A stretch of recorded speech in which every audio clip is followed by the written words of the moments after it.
What's up, everyone? Welcome back to my channel. Happy Halloween to all of you. It is time for another episode of Weekend Watch, where I'm giving you all the latest box office news and updates. So normally when I begin these videos, I give you the top 5 of the past weekend, but I'm going to mix things up a little bit in this episode because this past weekend we had not one, but 2 epic failures. They were both brand new movies that did not even crack the top 5. So in my opinion, those are indeed failures. So we're going to talk about that first and find out what happened with Antlers and Last Night in Soho, because it seemed that both of these movies were targeted specifically for Halloween weekend. Scary movie vibe, creepy vibes, should have worked, right? But it did not. So what happened? My number one theory is that because Halloween landed on a weekend this year, obviously today is Sunday, we're celebrating Halloween today, people were out partying Friday and Saturday night, but also parents were going out last minute on this past weekend to pick up costumes or candy, just last minute preparations. So going out to the movie theater was not their number one priority.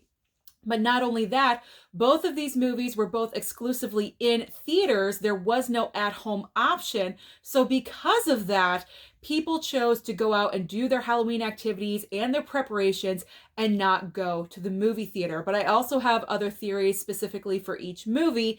Now with Antlers, I believe the main culprit is lack of marketing.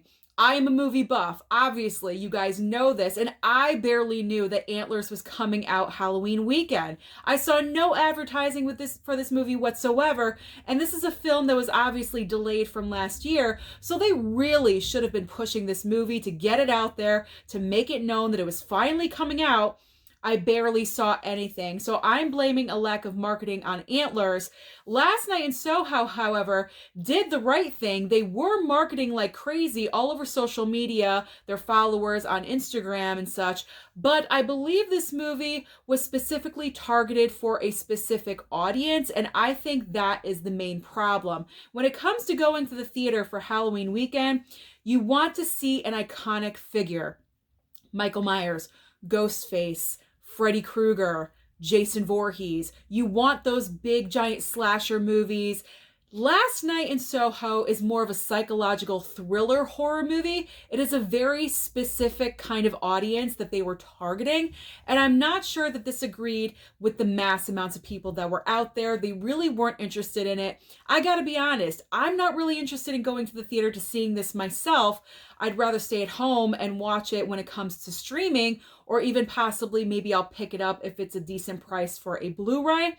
But right now, I'm not going to the theater to see this because it's just not interesting me that much. I've got to be honest. So let me know down below, what do you think was the problem with Antlers and Last Night in Soho? What was the failure? I'm really curious to see your opinions on what happened. But let's get into the top 5 of this past weekend. What did make a little bit of money? Because as we know, Halloween weekend for movies don't really do the best, but Halloween Kills held up pretty well, but not well enough. I was kind of hoping that it would surge back up to number 1 because of the holiday weekend, but that did not happen.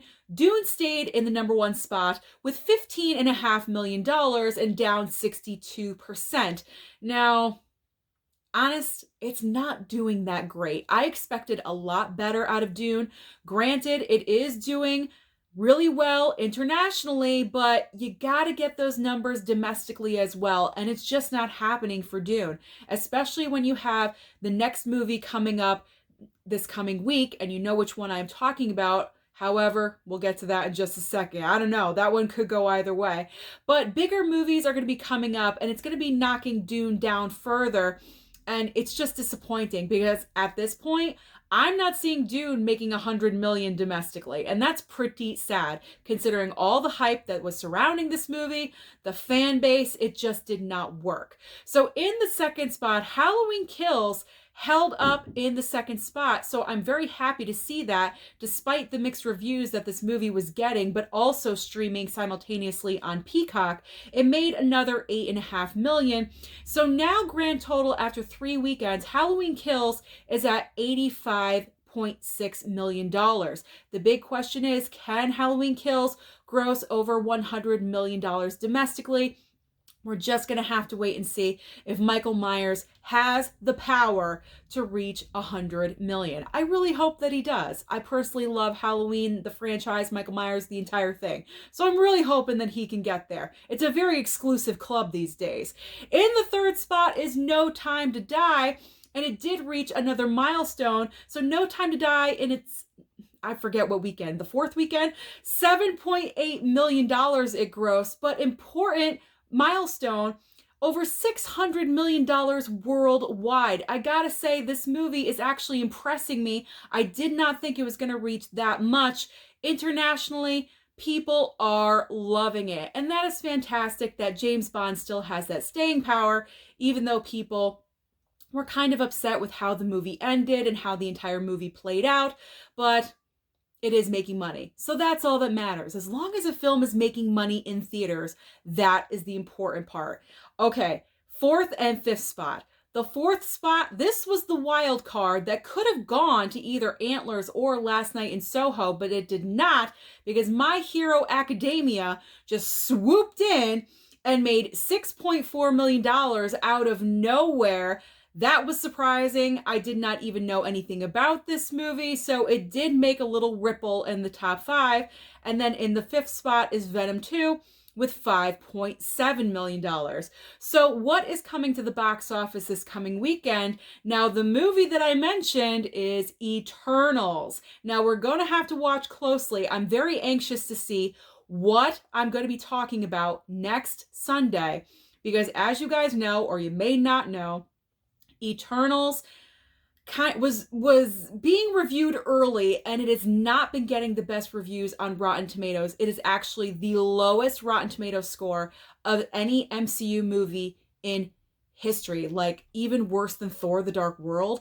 That's pretty bad. It's going to be interesting to see how us as the Marvel fans react to this new style of MCU film. Are we going to enjoy it, or are we going to hate it? Is it going to debut at number 1? It most likely will, but how much money is this film actually going to bring in is the question, and does it have the staying power? So Eternals is brand new for a big movie, but if you want something smaller, we also have Spencer. Now, this is an autobiographical movie about Princess Diana with Kristen Stewart, that's right, from the Twilight movies, playing Princess Diana. A lot of people are already saying she is a lead contender for Best Actress for award season. So I really want to see this one because, as you know, I'm all about award season, so I'd really like to see her performance. So I'm anxious to see both of these movies this coming weekend and seeing where these movies are going to fall, if the hype is real, if it's not. But if either of those movies are not really your cup of tea, there's always streaming options for you. Over on Netflix, we have The Harder They Fall debuting on Wednesday, and then on Friday we have Love Hard and Yara. Over on HBO Max, there's Head of the Class, a brand new series premiere on Thursday, and then I believe probably on Saturday, we're going to have Land with Robin Wright. Over on Hulu, Animaniacs Season 2. Finally, Apple TV Plus, we have the movie Finch with Tom Hanks, but also the third and final season of Dickinson. So that is everything going on at the box office, but also on streaming. Let me know down below your thoughts about Last Night in Soho and Antlers, and how do you think Halloween Kills is going to end up? Over 100 million? Let me know down below. Don't forget to like and subscribe, and I'll see you next time.